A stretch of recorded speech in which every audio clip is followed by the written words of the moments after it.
Hey, how's it going? Gloria, Siyamak, nice meeting you. Gloria.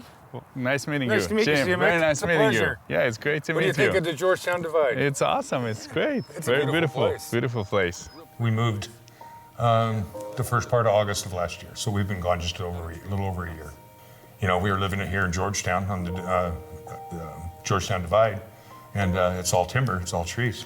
We just got a note one day, said, we're canceling you. And they give you a number for the California Fair Plan. It's your only option. Yeah, a lot of people's insurance were dropped just because you're in the trees. Just about everybody up here. So, but you know that, and then in the politics. One of the things that I realized working on this documentary is that when we think about politics, to the little people, politics is their problems. Can you solve my problem? I have this problem. Do you care about me? Will you answer my call when I reach out to you? You know, it's very simple.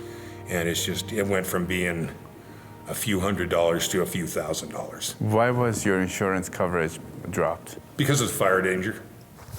It started down in the canyon, and it burned up to the north to the town of Forest Hill. And it burned right up to the town. Then it came back down, it came up this side of the canyon, and it really blew up coming up here, and that's when they started evacuating people. It burned everything in its path. It was quite intense. Really steep grades and hills and canyons. So fire tends to really race uphill about 40% faster than downhill, than other directions, and especially with the wind pushing it. It was a very hot fire. Since there hadn't been a significant fire in that area for many, many years, it burned much more intensely because the fuel was available, and it burned everything in its path. And we've had environmental policies for decades, federal and state, that say don't clean up the forest and the wildlands.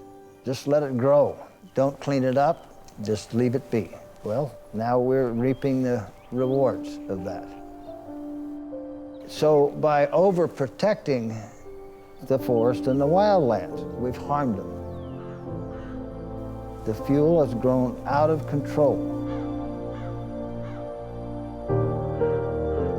You know, for years here in California, they've had this hands-off, mentality. Oh, you can't disturb, don't touch our trees. Like there's some sacred cow.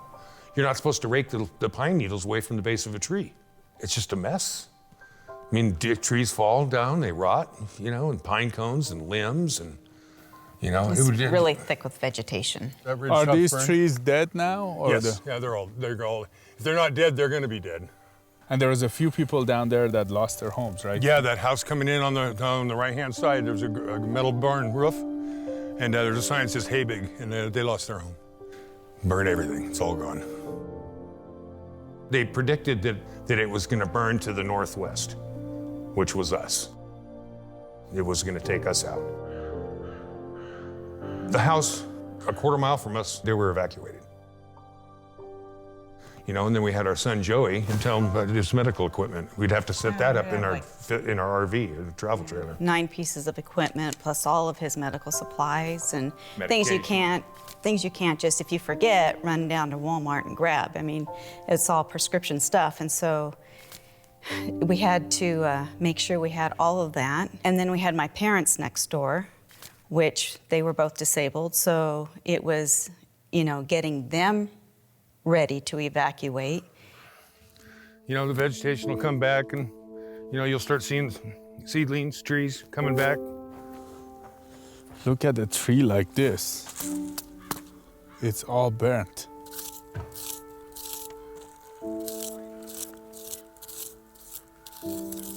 Wow, this is very sad to see this, even inside. In geologic time, or even the forest time, 15, 20 years is not much. In our lifetime, 15, 20 years is a long time. And I can see how it'd be very frustrating for somebody who's living out there, because you buy and you build because of the natural beauty of the forest, and then a forest fire comes through and changes all that. It's heartbreaking, because we're here to protect and serve, and that is a failure point that for some reason we weren't able to do what we needed to do to protect those people there.